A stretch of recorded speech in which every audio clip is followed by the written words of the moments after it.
My cocky teammate and I. Cocky? He's too cocky for this team, I shout in a whisper towards Coach Carl. It was only the first day of training and the new transferee, Landon Gilbert, is proving to be a headache already. He refuses to pass, essentially hogging the ball in practice. Coach said he would be a valuable asset to our team and would ease our way to the championship, but he was proving to be quite the contrary. Coach Carl sighed and peered at me. I thought you agreed on sharing the spotlight between the two of you. Can you please try to work together? I raised my hands and then brought them down in defeat. I'm trying. He's the one who should be reprimanded, I exclaimed, pointing at Gilbert animatedly. He was standing on the sideline as the rest of his teammates did their punishment. Coach closed his eyes momentarily. I think he's just misunderstood. Look, Elliot, you're our captain for a reason. Set an example for your team and pair with Gilbert from now on during drills. I'll inform him. I raised my hand to protest, but Coach was already walking off. I then saw him talking to Gilbert, who looked like he was forsaken by heaven, but surprisingly, he did not complain. Let's do a one-on-one fast break drill to test your agility and speed. Run along with your partners, Coach ordered. Begrudgingly, I trudged towards Gilbert, who looked as miserable as I was. Without exchanging words, we did our drills and went back and forth on who was faster. Clearly, we were bringing out each other's competitive spirit, as the rest of the team seemed to be doing the drills well too, but laced with fun.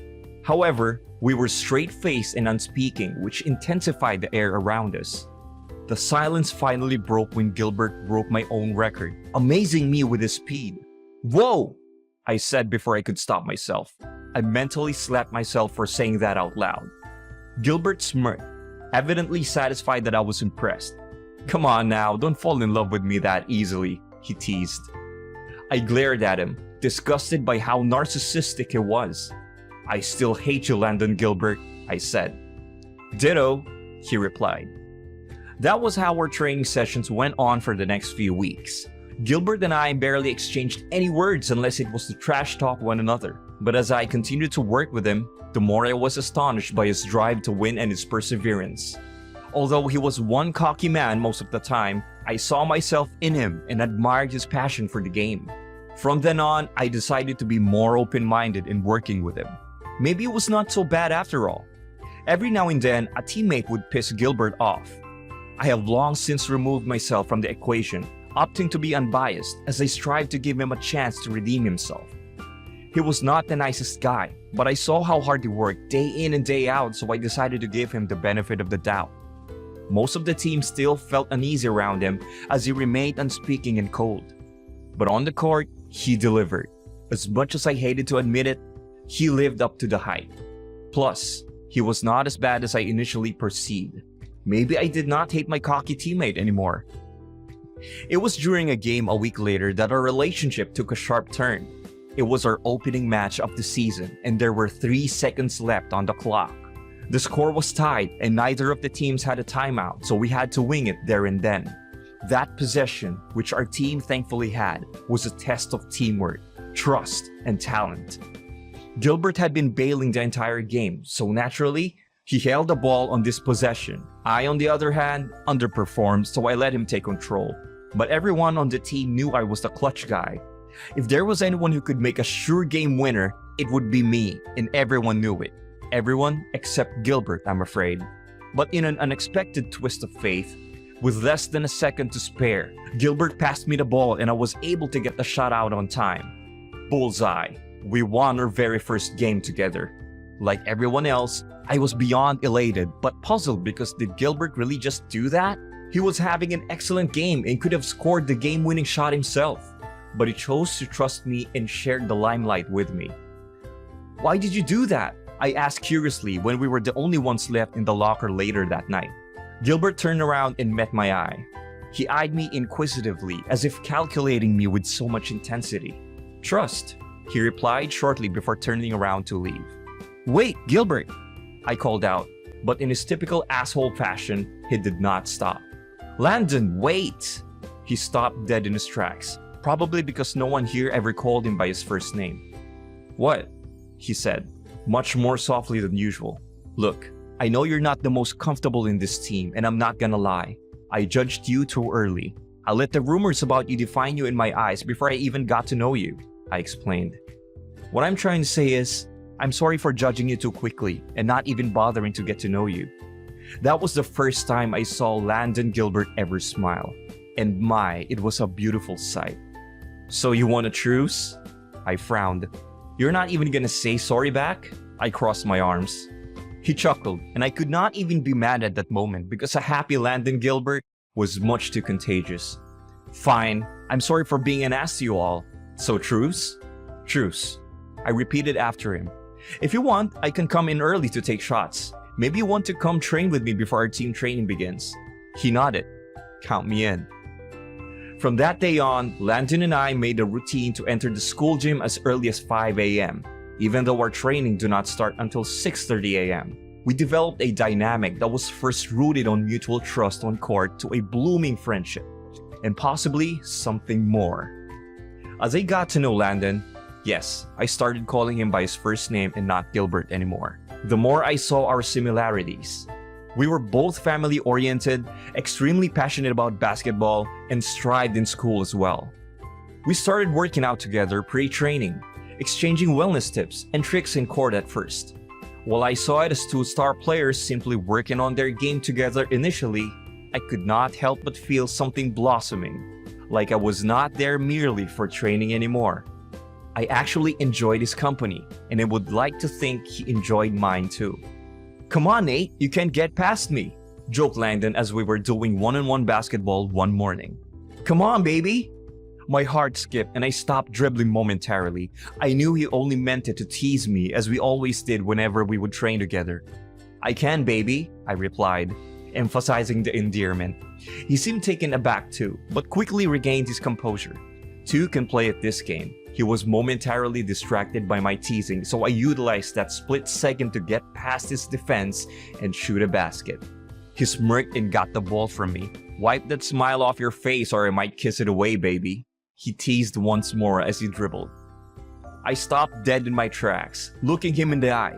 Make me, I smirked back. To my utmost shock, he dropped the ball and kissed me square on the lips roughly. It was not some gentle romance novelesque first kiss. It was strong and aggressive, but just as passionate first kiss. And the thing is, I loved it. Haven't learned, have you? Since the day we met, you must know one thing. I love challenges, and you're my biggest one yet. He winked. The next week, I was distracted by the kiss that happened. I was torn because I actually loved it, and Landon seemed unapologetic about it. We went about our routine, meeting up early in the morning and staying until late night to work on our game. But recently, we had gotten more schoolwork piled up, so we would retire earlier from the gym and use the empty benches outside it to do our homework together. Every now and then, Landon would lean in and inquire about a math question, seeing as I excelled in the subject. He would get too close that I could hear his breathing. I would get lost in his eyes while he explained his problem. I would stare at his long eyelashes for a split second longer. My breathing would speed up. That was his effect on me. He noticed it sometime that week. He was checking his answer with mine, and our bodies were so close to the point that our shoulders were touching, and he was leaning in so his face was so adjacent to mine. Stop staring, I'm doing my homework, he jokingly grumbled. I snapped out of my reverie and redirected my focus on my paper. What are you talking about? I pretended. Giving me those screw-me eyes again, he whispered, faking a seductive tone. You think I don't notice? I don't know what you're talking about, I said, blushing profusely. He chuckled and pinched my nose, seemingly entertained by the effect he had on me. Poor baby is shy, he teased. I pushed him on the chest playfully, wanting to create some distance between us. What are you doing? I shouted.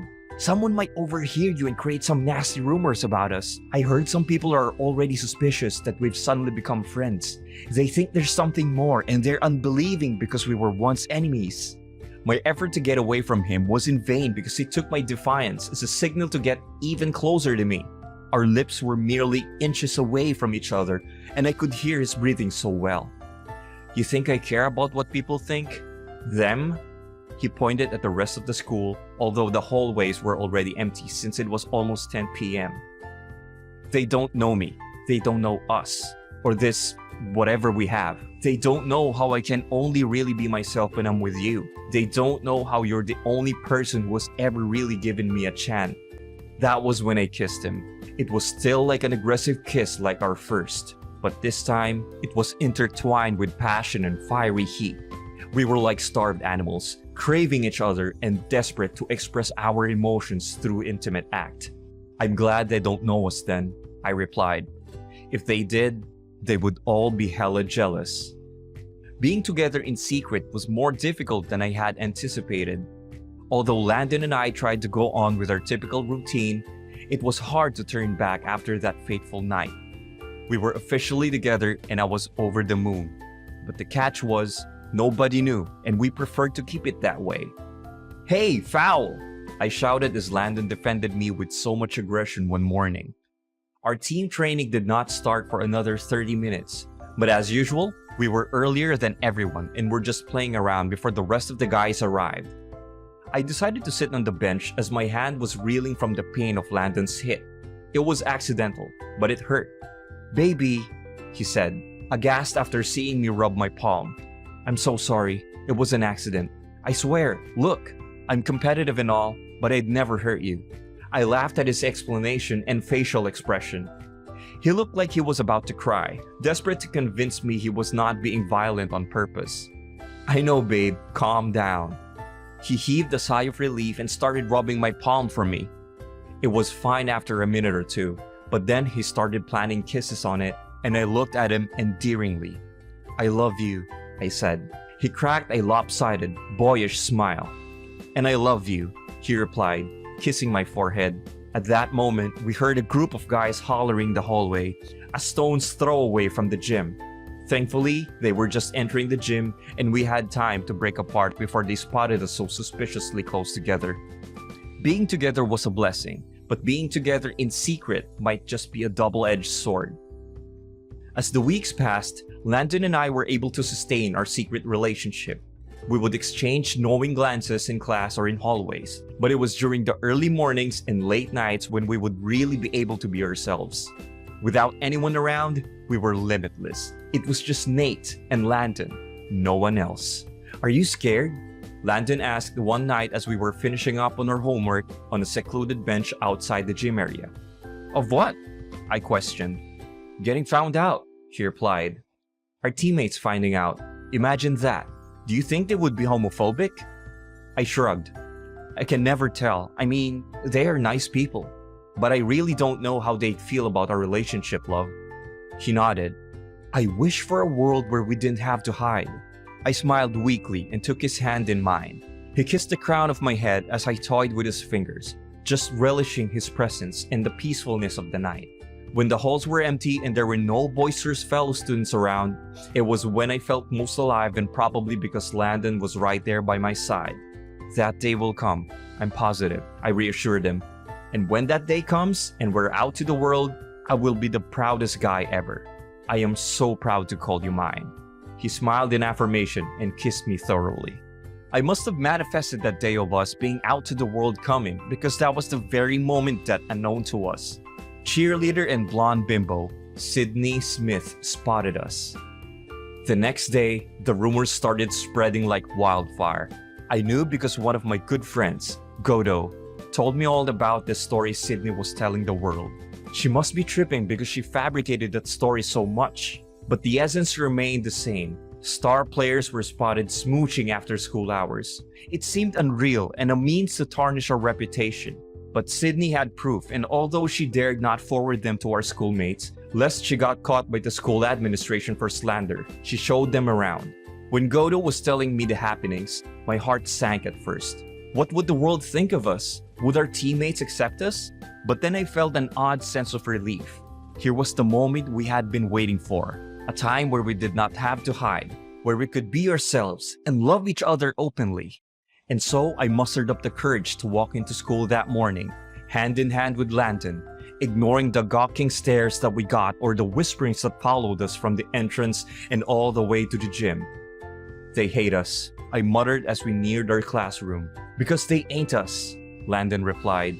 "And they don't have a love like us."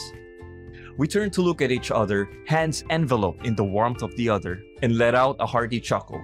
However, I was most anxious for our teammates' reactions, as I did not know if it could ever work the same way on court again if they perceived me differently. I also did not know if they would trust a gay man to lead their team. I could not gauge where they stood in this mess because we did not have training that morning, so Landon and I were not able to see them. But my questions were answered during lunchtime. The team usually sat in a large round table. Landon and I grabbed our lunch trays, and I realized only 2 seats remained in the round table. We were the only ones missing. I sighed and looked at Landon, who gave me a single nod, as though saying, "Let's go and face them." En route to our seats, however, resident jackass and football player Chet Green decided it would be nice to knock Landon down accidentally and make his lunch spill all over the floor. That's for being gay. He spat, and his entire friend group, who were fellow jocks, erupted in laughter, as if mocking Landon. I swiftly came to his rescue and helped him out. We were about to retaliate from the taunting of Chet and his group when a group of tall, muscular men blocked our view. It was Jeff, Charles, and Justin. They were 3 of our teammates. "And what's wrong if he's gay?" snarled Jeff, sizing up Chet, who had slowly started backing up. Charles and Justin nodded in agreement. "You got a problem with that, Green?" asked Justin. Chet Green now seemed all too quiet. His clique also shut up at once, as though frightened at the sight of our fellow basketball players coming to rescue. Chet then shook his head, and my teammates smirked. "Good," said Charles. "Because if you or anyone here got a problem with our boys Landon and Nate, then you've got a problem with all of us." He pointed at the entire basketball team, and the whispers that have followed me and Landon since this morning seemed to die at once. "Thank you all," I muttered as we headed back to our table, where we were greeted by our teammates as though nothing has happened. They accepted us wholeheartedly. "No need to thank any of us. The team will always back you up," Justin replied. "Brothers, remember?" A month later was the championship game. Once again, we found ourselves tied with only less than a minute to spare, and I was handling the ball this time around. Harold Haynes, a shooting guard of the opposing team, had been talking trash the entire time, taunting me for my relationship with Landon, which he somehow managed to find out about despite being from different schools. "Your man screws you good, huh? You best bet he would like it with me more," he teased, trying to distract me and rile me up. But I was locked in. The past month had been a bliss, being open with my team and being able to show affection with Landon in school. I was not going to let Harold Haynes, of all people, take this championship away from us. "Hey, I'm talking to you, or is it you who wants to do me, huh? You won't score against me because you want me in your bed, huh?" he teased. I had gone through so much rumors and discriminations at first. I was immune to his trash talk, and it no longer fazed me. Landon and I had shared something special, and if there was anything I learned in a relationship, it was never let anyone's opinion of you change how you feel. At that moment, I made the pass to Landon, who happened to free himself and got enough space to release a shot. Bullseye. He hit the winning shot this time around just as the buzzer rang. We were champions. I exchanged hugs with my teammates, and in the heat of the moment, I kissed Landon square on the lips in front of everyone. The crowd was filled with awes, and when we broke apart, I could see my coach, Coach Carl, smiling from ear to ear while clapping. "I love you, champ," said Landon. "And I love you," I exclaimed, engulfing him in a bear hug. How odd, right? It's like things have come full circle. We became friends because you trusted me with a game-winning shot in our first game. And in our last, you passed me the ball and trusted me to make the game winner, he replied. I shook my head as I leaned on his chest, unbelieving this insane journey I went through the past few months. At that point, I spotted Coach Carl gazing admirably at us from afar. "I'll be back," I told Landon, heading over to speak to Coach Carl. "Congrats, Coach," I said as I pulled him in for a hug. He hugged me back and messed up my hair. "So, is he still cocky?" he asked, referring to Landon and alluding to my statement about my now boyfriend on our first day of training. I chuckled at Coach's comment. "He is," I affirmed. "It's just that he's my cocky boyfriend now." Summary. Nate Elliot was the star of his private school's basketball team. When a new transferee named Landon Gilbert enters the team and is unable to work harmoniously with the rest of the group, Nate steps up to complain to his coach, Coach Carl. However, Coach Carl affirms that Landon would be an excellent addition to their team and encourages Nate to work with Landon. In an attempt to unite the team, Coach Carl paired them for workouts where Nate realizes that he has more in common with Landon than he had initially thought. They were both driven, smart, and extremely passionate about basketball. Their dynamic progresses, but it was not until Landon trusted Nate in court enough to pass the ball to him to make a game winner did they truly blossom. They started putting in extra hours together, meeting up before their team's morning trainings to work out by themselves and staying late at night to do homework and get more workouts in. In an unexpected twist of fate, they find themselves developing feelings for each other, and they started a relationship. One night, unbeknownst to them, a cheerleader named Sydney spotted them smooching and snapped a photo of them. Sydney then proceeds to publicize the two's relationship, and they immediately became the talk of the town. They were followed with whispers and judgmental gazes everywhere they go.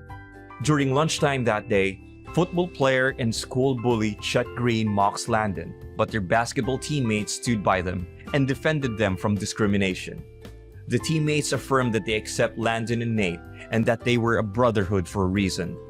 In the last game of the season and the championship game, opponent Harold Haynes' attempts to trash-talk Nate about his sexuality and Landon were in vain, as Nate kept his eye on the prize and eventually won them the championship. The end. Thanks for watching. Consider subscribing to become a part of our Rainbow Force, and stay wholesome.